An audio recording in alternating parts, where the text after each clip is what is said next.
വൈകിട്ട് ജോലിയൊക്കെ തീരുമ്പോൾ അച്ചായൻ കുറച്ച് നേരം കടപ്പുറത്ത് പോയി ചൂണ്ടയിടാറുണ്ട്. അങ്ങനെ 2 ദിവസം കിട്ടിയ മീനാ ഇത്. ആദ്യത്തെ ദിവസം ഇട്ടപ്പോഴത്തേന് 5 ചെറിയ പാര മാത്രം കിട്ടി. രണ്ടാമത്തെ ദിവസം ഇട്ടപ്പോഴത്തേന് കുറേ പാരയും വലിയൊരു ഏരി മീനും കിട്ടി. രാത്രി കൊണ്ടുവന്നോണ്ട് ഞാനെടുത്ത് ഫ്രിഡ്ജിൽ വെച്ചിട്ട് പിറ്റേന്നായിരുന്നു എടുത്തത്. താനേ കടപ്പുറത്ത് നിന്നാ ചൂണ്ടയിടുന്നത്. ഞങ്ങളുടെ വീട്ടിനടുത്ത് തന്നെ അത്. ചൂണ്ടയിടുമ്പോഴൊക്കെ ചിലപ്പോഴൊക്കെ മീൻ കിട്ടും. ചില ദിവസം ഒരു മീൻ പോലും കിട്ടാറില്ല.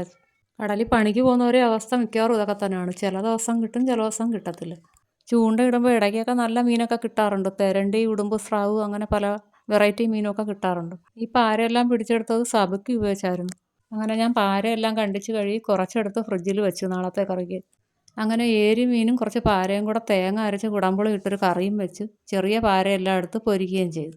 ചൂണ്ടയിട്ട് നമുക്ക് മീനൊക്കെ കൊണ്ടുവരുമ്പോൾ നല്ല സന്തോഷമാണല്ലോ. അത് ചെറിയ മീനായാലും വലിയ മീനായാലും നമുക്ക് ഭയങ്കര സന്തോഷമായിരിക്കും. അപ്പം മീൻ കറിയും മീൻ വറുത്തതൊക്കെ റെഡി ആയിട്ടുണ്ട്. അപ്പോൾ ഇന്നത്തെ വീഡിയോ ഇത്രയൊക്കെ ഉള്ളൂ.